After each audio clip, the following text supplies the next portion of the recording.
اللهم صل على سيدنا محمد يا رب صل وسلم دائما ابدا على حبيبي. سورہ کہف میں اللہ نے اصحاب کہف کا واقعہ سنایا. کہف کہتے ہیں غار کو.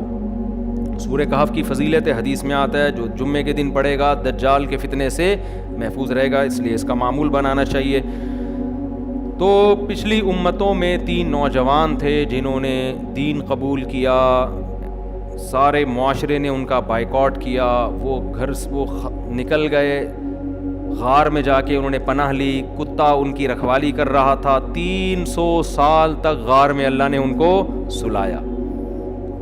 یہ یہودیوں نے نبی سے پوچھا تھا اصحاب کہف کی، کیونکہ یہودیوں کی کتابوں میں یہ واقعات لکھے ہوئے تھے. تو آپ نے نبی کو پہچاننے کے لیے کہ سچے نبی ہیں یا نہیں تو پوچھا اصحاب کہف سنائیں، تو آپ نے پورا واقعہ سنایا. سورہ کہف نازل ہوئی تو اللہ نے اپنی قدرت سے کیا کیا. اچھا، یہ واقعہ اس لیے بھی نازل ہوا کہ مسلمانوں کے حالات بہت خراب. ہمارے نبی صلی اللہ علیہ وسلم کی زندگی میں جب تک 2 شخصیتیں زندہ تھیں تو آپ کی مخالفت تو تھی، لیکن ان 2 شخصیتوں کی وجہ سے رکاوٹ بھی تھی. ایک آپ کے چچا ابو طالب، وہ اگرچہ غیر مسلم تھے لیکن نبی کا انہوں نے بھرپور ساتھ دیا رشتہ داری کی بیس پہ کہ میرا بھتیجا ہے اور یتیم تھا، میں نے پالا ہے، میں کیسے چھوڑ سکتا ہوں اس کو. اور دوسرا آپ کی زوجہ حضرت خدیجہ، وہ بھی عرب میں ان کا بڑا نام تھا، مقام تھا، ان کا خاندان بھی رکاوٹ بنتا تھا. تو جب ابو طالب کا انتقال ہو گیا اور حضرت خدیجہ کا انتقال ہو گیا تو پھر آپ صلی اللہ علیہ وسلم کے جو دفاع کرنے والے تھے نا خاندان کی بیس پر، وہ دفاع کیا پڑ گیا؟ کمزور. اب مسائل شروع ہو گئے. یہی وجہ ہے کہ اس وقت پھر آپ نے چند صحابہ کو حبشہ کی طرف بھیجا ہجرت کرنے کے لیے، جن میں حضرت جعفر طیار رضی اللہ تعالیٰ عنہ بھی تھے. اسی موقع پہ سورہ کہف نازل ہوئی اور اس میں تسلی دی گئی کہ جن لوگوں نے اللہ کے لیے ہجرت کی ہے اللہ ان کو ضائع نہیں کرتا. تو 3 نوجوان تھے جنہوں نے ارے آج ہم نے سورہ یوسف تو کمپلیٹ کی نہیں، کل کر لی تھی، کل مکمل ہو گئی. اچھا، میں حیران ہو رہا ہوں کہ یار ایسا تو نہیں. تو میں بھی کہوں آپ لوگ ایسے آرام سے بیٹھے ہوئے. اچھا، کل کر لی تھی، صحیح ہے، یاد آیا. تو تینوں جو تھے نا نوجوان، پوری قوم بت پرست تھی، شرک میں مبتلا تھی، تو یہ توحید پرست تھے. انہوں نے کیا کیا؟ اللہ کی خاطر، کیونکہ ان کو قتل کا خوف تھا، انہوں نے آپس میں مشورہ کیا کہ اگر ہم اس دین کی طرف واپس آئے تو ہم کبھی بھی خیر میں نہیں، ہم اس علاقے کو چھوڑ دیتے ہیں لیکن ہم اس مشرکوں کے دین کو کبھی بھی قبول نہیں کرتے. تو تینوں نکل گئے. اب اللہ نے بھی ان کی مدد کی، کیونکہ جتنی بڑی قربانی ہوتی ہے مدد بھی اتنی بڑی ہوتی. تو یہ تینوں نکل گئے. غار ان کو نظر آیا، انہوں نے کہا چلو بھائی رات ہم غار میں گزارتے ہیں، صبح دیکھیں گے کہاں کیا کرنا ہے. کتا پالنا اسلام میں حرام ہے. نبی نے فرمایا جس نے کتا پالا روزانہ 1 قرات کے بقدر اس کے اعمال میں سے نیکیاں کم ہوتی رہیں گی. کتا کیا پالنا ایسا عمل ہے جو آپ کی نیکیوں کو کھاتا رہتا ہے، لیکن ضرورت کے وقت کتا پالنا جائز ہے. واقعی ضرورت ہو. ضرورت کیا ہے؟ حفاظت کے لیے بعض دفعہ کتا رکھنا پڑتا ہے. تو ان لوگوں نے بھی حفاظت کے لیے کتا رکھا ہوا تھا، سمجھ رہے ہیں، کیونکہ مسافر تھے نا، اور تو ان کے پاس کوئی بم تو تھے نہیں، تو کتے سے ہی دفاع کر سکتے تھے اپنا، تو مجبوری میں جائز ہے. تو یہ کتا بھی ساتھ لے کر گئے. غار کے اندر چلے گئے، کتا باہر بیٹھ گیا، پاؤں، قرآن کہہ رہا ہے باسطن ذراعیہ بالوسیط، چوکھٹ پہ نا اپنے پاؤں کو، جیسے کتے کا انداز ہوتا ہے نا بیٹھنے کا. اللہ کی قدرت تھی، اللہ کے علم میں یہ بات تھی کہ یہ جو بادشاہ ہے، جو غیر مسلم ریاست ہے، تھوڑے دنوں میں یہ ریاست ختم ہو جائے گی، ایک اسلامی حکومت قائم ہوگی. ظاہر ہے ٹائم لگتا ہے نا. تو اب انہوں نے قربانی دی ہے، بیچارے کہاں جائیں گے؟ تو کوئی بات نہیں، ان کو اس غار میں 300 سال کے لیے سلا دو. فَلَبِثُوا فِي كَهْفِهِمْ 300 سِنِينَ وَازْدَادُوا 9 کہ 309 سال اللہ نے سلایا ان کو. یہود کے پاس 300 سال ہے، تو دونوں میں تطبیق اس طرح ہے کہ یہود کہتے تھے 300 سال، وہ شمسی لحاظ سے 300 بنتے ہیں، اور چاند کے لحاظ سے کتنے بنتے ہیں؟ 309 سال بنتے ہیں. تو قرآن کہتا ہے ہم نے کیا کیا کہ اس کروٹ پہ ان کو لٹایا کہ سورج کی کرنیں بھی سے بھی بچے رہتے تھے وہ، اور وہ کروٹ بھی لیتے رہتے تھے تاکہ زمین نہ کھانا شروع کر دے، اور کتا اسی سٹائل میں باہر بیٹھا رہے اور ایسا کتے پہ روب تھا کہ اگر کوئی کتے کو دیکھ لے تو بھاگ جائے وہاں سے، تاکہ لوگ اس غار کے قریب نہ آئیں۔ 309 سال کے بعد اللہ نے ان کو اٹھایا۔ اب وہ اٹھا کے کہنے لگے بھائی ہم تو بہت لمبا سوئے ہیں، کتنا سوئے ہیں؟ کسی نے کہا کہ ہم 1 دن سوئے ہیں، کسی نے کہا کہ ہم آدھا دن سوئے ہیں، کیونکہ 24 گھنٹے سے زیادہ تو کوئی بھی نہیں سوتا نا۔ ہماری قوم سوتی ہے لیکن وہ بھی تھک جاتی ہے، 24 گھنٹے کے بعد وہ بھی تھک جاتے ہیں، تو بستر کھا کے ختم کر دیں گے نا آپ کو۔ تو پھر کہنے لگے اللہ ہی جانتا ہے کتنے سال سوئے ہیں، اب اس بحث میں رکھا کیا ہے۔ وہ کافی ڈیبیٹ ہوئی نا یار کتنا ٹائم سوئے ہیں، لیکن بھوک کی وجہ سے پیٹ کمر پہ چپک گیا تھا۔ تو اب انہوں نے کہا یار یہ سکہ رائج الوقت جو ہے لے کر جاؤ اور چھپ کے جا کے کوئی ازکا طعامن حلال رزق لے کر آؤ۔ ازکا طعامن کیوں کہا؟ غیر مسلم ریاست ہے، اس سے پتہ چلتا ہے کہ غیر مسلم کنٹری میں جب آپ کھانا کھائیں گے تو آپ پر یہ تحقیق لازم ہے کہ حلال کھانا ہو، کتے بلی کا گوشت اٹھا کے نہ لے آئیں آپ، اور ذبح بھی حلال طریقے سے ہوا ہوا۔ اب وہ جناب جب بندہ آیا ہے نا تو وہ تو سارا آوے کا آوا ہی بگڑا ہوا ہے، وہ چھپتا پھر رہا ہے کیونکہ پکڑ نہ لے، لیکن بندے ہی نہیں ہے وہ۔ پھر اس نے جا کے سکہ دکھایا تو انہوں نے کہا بھائی یہ تو 300 سال پرانے سکے ہیں کون سے زمانے کا سکہ لے آیا تو؟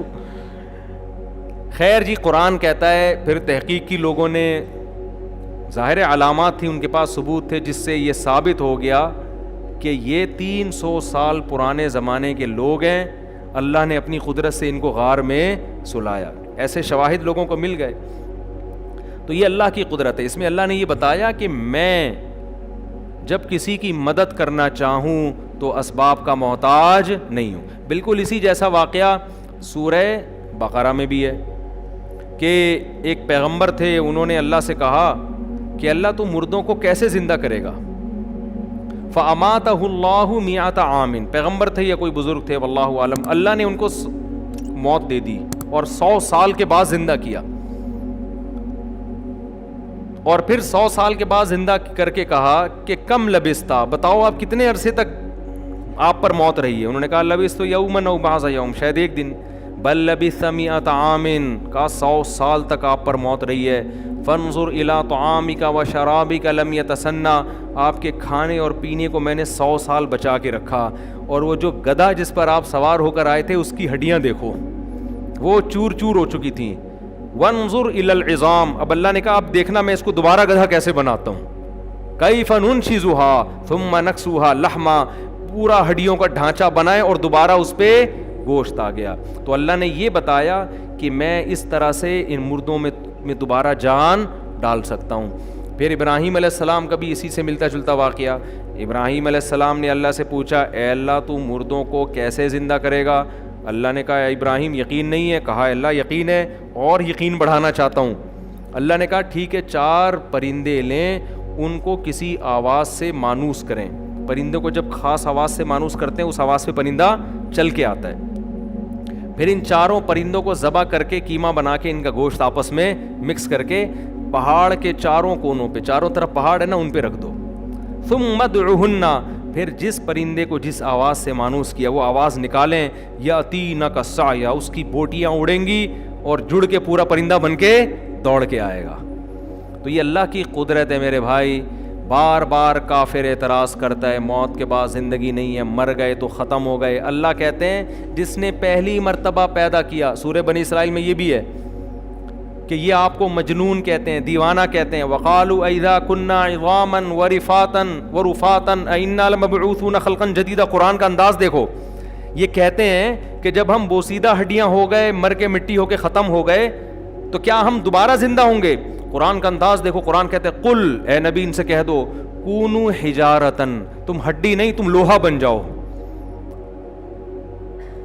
او حدیدن، تم پتھر بن جاؤ، او حدیدن یا لوہا بن جاؤ، او خلقا مما یکبر فی صدورکم، وہ کچھ بن جاؤ جس کے بعد تمہارا خیال ہو کہ اب تو دوبارہ بننا ممکن ہی نہیں ہے، تم ایسا بھی بن جاؤ۔ قرآن کہتا ہے اب یہ کہیں گے اچھا اگر ہم ایسے بن گئے، جل کے راکھ کر دیا اپنے آپ کو، کون زندہ کر سکتا ہے پھر؟ قرآن ان کا سوال دہراتا ہے۔ پھر قرآن کہتا ہے پھر یہ سوال کریں گے تو آپ جواب کیا دیں گے؟ قل الذی فطرکم اول مرہ. یعنی قرآن سوال بھی خود ہی سکھا رہا ہے. نہیں آئی بات. قرآن کہہ رہے اے نبی آپ ان کو کہیں کہ تم دوبارہ زندہ ہوگے. یہ جواب میں کہتے ہیں کہ کیسے ہو سکتے ہیں جب ہڈی ہو گئی. تو قرآن کہتا ہے جب یہ سوال یہ کرے نا تو آپ جواب کیا دیں؟ ہڈی تو دور کی بات, تم لوہا بن جاؤ, پتھر بن جاؤ, یا راکھ بن جاؤ, کچھ بھی بن جاؤ. تو قرآن کہتا ہے جب آپ یہ کہیں گے تو یہ فوراً کہیں گے من یعیدنا. بھائی راکھ بن گئے تو کون بنائے گا؟ ہندو جلا دیتے ہیں نا, کون بنائے گا؟ اے نبی پھر آپ جواب کیا دیں؟ قل الذی فطرکم اول مرہ, جس نے پہلی مرتبہ بنایا. پہلی مرتبہ پہ کیوں یقین کر لیتے ہو؟ اپنی آنکھوں سے دیکھ لیا نا, منی سے انسان بنا دیا, قطرے سے بنا دیا. جو فرسٹ ٹائم بنا سکتا ہے وہ دوبارہ بھی بنا سکتا ہے. بلکہ قرآن ایک جگہ کہتا ہے وَهُوَ أَهْوَنُ عَلَيْهِ, پہلی دفعہ کسی چیز کو بنانا مشکل ہوتا ہے, دوبارہ بنانا آسان ہوتا ہے. قرآن کہتا ہے اب یہ کہیں گے قل الذی فطرکم اول مرہ فسینغضون الیک رؤوسہم ویقولون متاہ. اب یہ مذاق اڑانے پر آ جائیں گے کیونکہ اب بڑی دلیل دے دی نا آپ نے, جس نے فرسٹ ٹائم بنایا اس کا ان کے پاس کوئی جواب نہیں ہے. ارے فرسٹ ٹائم کیسے بنا لیا بھائی؟ واقعی جو پہلی دفعہ بنا سکتا ہے دوبارہ بھی. اب قرآن کہتا ہے پھر یہ تمسخر میں کہیں گے متا ہوا. اچھا وہ کب بنائے گا؟ یہ ٹائم بتا دیں نا آپ. نہیں آئی بات. وہ دوبارہ پیدا کس تاریخ کو کرے گا؟ ڈیٹ تو اناؤنس کریں. فَسَيُنْغِضُونَ إِلَيْكَ رُؤُوسَهُمْ وَيَقُولُونَ مَتَاهُ قُلْ عَسَىٰ أَن يَكُونَ قَرِيبًا. اے نبی تاریخ نہ بتائیں, یہ بتا دیں کہ بہت جلد ہو جائے گا, زیادہ ٹائم نہیں لگے گا. اس میں زمین کی عمر کو دیکھو, اس کے لحاظ سے حدیث میں آتا ہے قیامت میرے بہت قریب ہے, بہت قریب ہے. تو یہ بنی اسرائیل کے درس ہیں. اسی طرح سورہ بنی اسرائیل میں ایک اہم آیت یہ بھی ہے کہ یہ لوگ کہتے ہیں کہ او یکون لک جنت من نخیل وعنب فتفجر الانہار خلالها تفجیرا. کہ آپ ہماری طرح کے انسان ہو, آپ ہاتھ سے اشارہ کرو کھجور انگور کے باغات پیدا کر دو. آپ کے پاس تو نہ کھجوروں کے باغات اور نہ انگوروں کے باغات, آپ تو غریب مسکین ہو.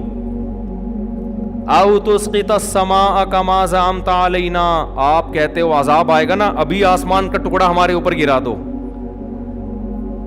او ترقا فی السماء, یا آپ ہمارے سامنے آسمان پہ جاؤ اور ہم پھر بھی یقین نہیں کریں گے جانے کا, آپ وہاں سے قرآن ہاتھ میں اتار کے ہمارے پاس لے کر آؤ. سمجھ میں آ رہی ہے بات؟ قرآن کیا جواب دیتا ہے؟ اے نبی ان تمام باتوں کا ان کو جواب دیں سبحان ربی, میرا رب ہر عیب سے پاک ہے. میں نے خدا ہونے کا دعویٰ نہیں کیا, خدا کا سفیر ہونے کا دعویٰ کیا ہے.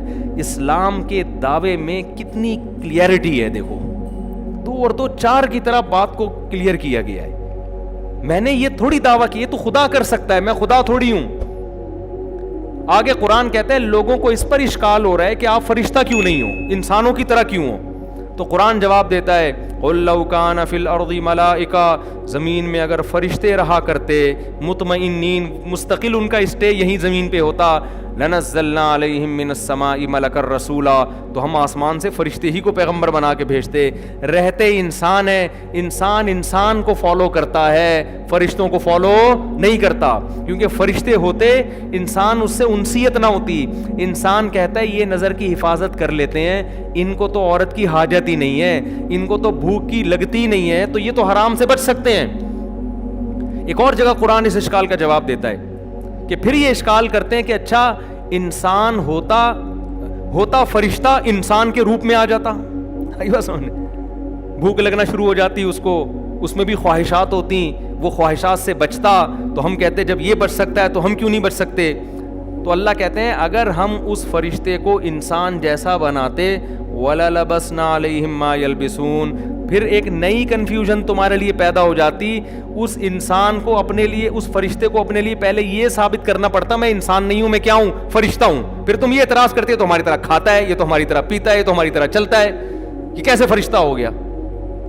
نہیں آ رہی بات؟ ایک ایک چیز کو بتاؤ, دنیا کی کوئی مذہبی کتاب ہے جو اپنے اوپر اٹھنے والے اعتراضات کا اتنی کلیئر جواب دیتی ہو؟ ایسی کلیریفیکیشن ہے کسی میں کیسے واقعات بتاتا ہے قرآن, کیسے احکام بھی نیچر کو اپیل کرتے ہیں, واقعات بھی نیچر کو اپیل کرتے ہیں, دلائل بھی نیچر کو اپیل کرتے ہیں. اب جلدی سے میں بیان کو ختم کرتا ہوں. تو مفتی طارق مسعود صاحب کے بیانات سننے کے لیے youtube.com/مفتی طارق مسعود کو سبسکرائب کریں, اور اگر آپ لائیو ویڈیو کو کبھی بھی مس نہیں کرنا چاہتے ہیں تو سبسکرائب کرنے کے بعد بیل آئیکن پہ کلک کرنا مت بھولیں. جزاک اللہ.